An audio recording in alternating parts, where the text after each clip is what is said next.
Vice ganda naging emotional sa segment ng Little Miss You.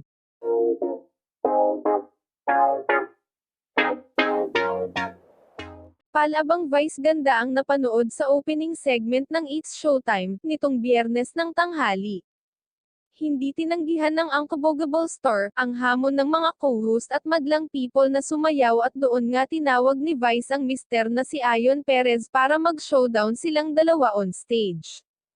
Hataw kung hataw ang mag-asawa sa pagkembot at may konting intimacy pero halatang hindi tinutukan ng camera yung last step ng sayaw kung saan makikitang nagkadikit ang katawan ng dalawa at nakataas pa ang isang paa ng Unbogable Star. Pag close up ng camera kay Vice, sinabi niya na, wala bang icing dyan? At dahil doon na napuno ng kilig at sigawan ang buong studio. Pero sa portion naman ng Mini Miss You, malungkot at super emotional Vice ang napanood ng madlang people. Habang ini-interview kasi nina Vice at Bong Navarro ang contestant na si Yuri, nagbigay ng advice ang una sa bata. Ayon kay Vice, lagi mong isipin na laging may nagmamahal sa iyo.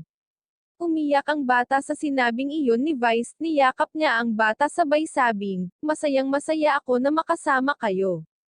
Minsan nalulungkot ako baka hindi ko na kayo makasama, kaya ngayon na may pagkakataon na makasama ko kayo, gusto ko lang maging masaya.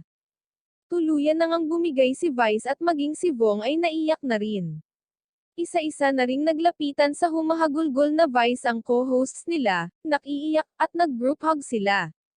Mahigpit na yakap naman ang ibinigay ni Ayon sa kanyang asawa at sa eksenang ito ay maririnig sa ibang host ang mga katagang, walang iwanan, sama-sama tayo, malalampasan natin ito, at sige, ilabas mo lang yan Mim Vice.